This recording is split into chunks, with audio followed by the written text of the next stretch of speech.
This is a screenshot of my friend's product performance on Amazon for the month of April. She did pretty well in sales. She got $11,000 of sales in that month, but she had a 25% refund rate. She had spent $1,400 in return costs and over $4,000 in Amazon fees. Turns out this batch of inventory had a lot of damages coming into the Amazon warehouses from the supplier. She sold a ceramic kitchen product and they are fragile, especially in shipping. However, the fragility isn't the problem because there's plenty of fragile products that are sold on Amazon every single day. There's glass products, ceramic products, clay products, you name it. There's so many fragile products. The problem, however, was a lack of standards in product inspection before the product left the supplier's warehouses. So in this video, I'm actually going to show you what product inspection standards are and what product quality inspection that you should have with observable and objective metrics that you can use to apply and communicate with your supplier, and also show you what a product inspection report looks like so you can review it properly yourself and know what to expect. My name is Zane. I'm from SellerMetrics.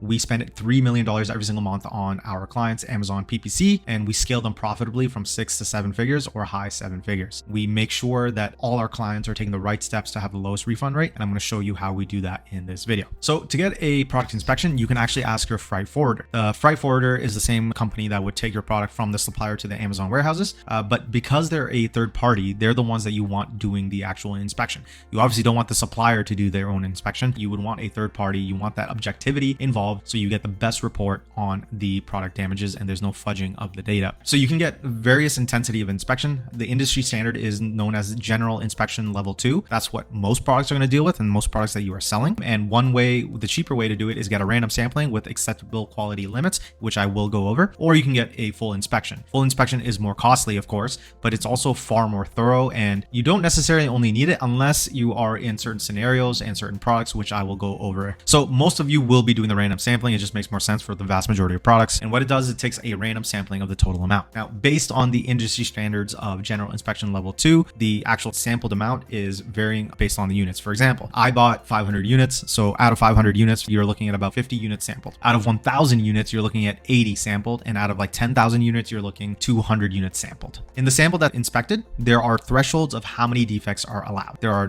things known as minor defects and major defects. But minor defects are things like little dents, little scratches, or paint jobs that can be touched up. Major defects are anything that ruins the aesthetic or functioning of the products. That could be major dents, cracks, loss of function, non-functioning, and things like that, okay? For major defects in the general inspection quality, you're only allowed 3, and minor defects, you're only allowed 5. If you have more than those, that means that your batch actually failed the inspection. Now, in this scenario, you can start talking about refunds, or you could do another random sample of the same batch to see if it was kind of a fluke where you just happen to get the only few products damaged in that random sampling. But here is a table that we put on screen. As you can see, the sample size determines the major number of defects allowed and the number of minor defects allowed. Okay. Now I'll get into the full inspection requirements soon, but let me show you what a report of a random sampling inspection looks like. It's a pretty straightforward file, right? It shows you the picture of the product that you ordered. At the top, it'll tell you which company and the quantity that they had counted up. Okay. When you scroll down, they tell you the inspection date, arrival time, departure time, and the location and the name of the inspector. They will tell you the category. So they expect to see the number that you ordered. So if you say, hey, I ordered 500, 1,000 units, they are expecting to see that many units. The product description, style, and color. When you're talking to the inspector, just give them a picture of the product. Workmanship, this is basically general quality and like paint job and all that stuff. Testing and checking, depending on the product, you might need certain checks, especially if it's like electronic.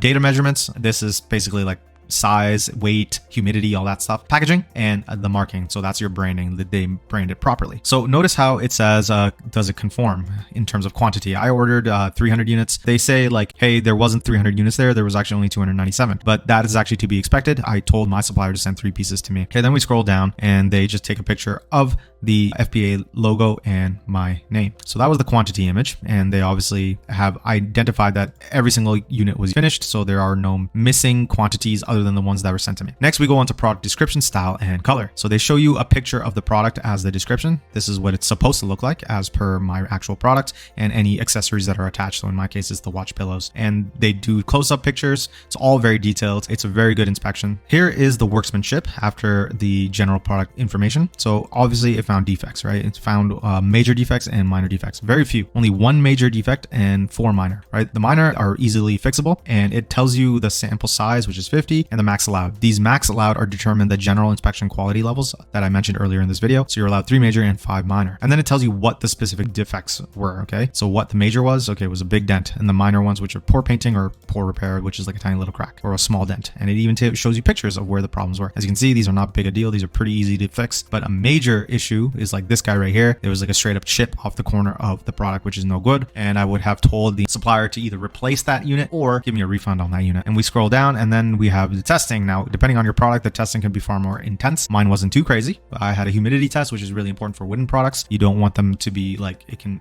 wet because it invites bugs, things like that. Functional tests, of course. So things like opening the lid and the hinges work properly, or whatever your product might have. Barcode scanning tests. So this is the FBA scan, as long as they can like scan the code and it works. Smell test, no funky smells. This is really important, obviously, for everything, but especially if you're selling like food products. And 3M tape test as well. And this is the images of the test results. This is the picture of the label that I told them. Then the data measurements. So the carton size, the weight, and the color box size. Color box is like my actual design packaging. And we keep scrolling down. They show me dimensions of the packages. Then this is pictures of my actual product packaging and the weight of it and the dimensions of all of the units. Okay. So really straightforward, guys. Like the product inspection is not challenging. It's fairly cheap for 300 units. The inspection cost was only 130. So that's what most people have to do, right? And if you have good quality products, you can be rest assured that you will want to use PPC to get the product in front of people's faces. And if you want to learn more about PPC, we actually have a resource for you. It's completely free. It is this book right here called Ultimate Guide to Amazon Ads, Advanced Tactics, and Best Practices. In this book, you will learn all about how to set up PPC campaigns, how to do keyword research, how to name them, how to bid for them, and how to budget for them, and so much more. And if you want to learn more, you can get it completely for free by clicking the link in the description below. As I said, most people will getting random sampling and just kind of do a small batch of the full order that you did. But some people should get the full inspection, right? And that really depends on the type of products or certain scenarios that you might be in.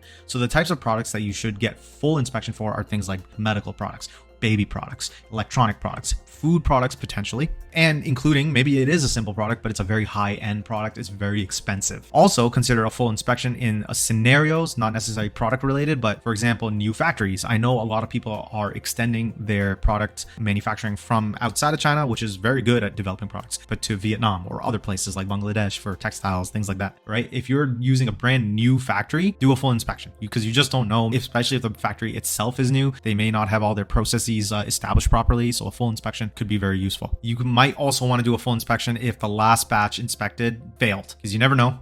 Might save you more trouble. If you do a full inspection and there's just too many unit damage, then you can just start fighting for a full refund. But that's it, guys. I don't have an example of a full inspection report. Never had to do it myself. Hopefully never having to. It's probably a lot more expensive. So in summary, product inspection is really good. Saves you a lot of money. And I hope that was helpful. If you want more help scaling your business to the next level, to the 7 figures, check us out here. If you're an Amazon seller that wants to grow your Amazon profits, schedule a discovery call in the link below.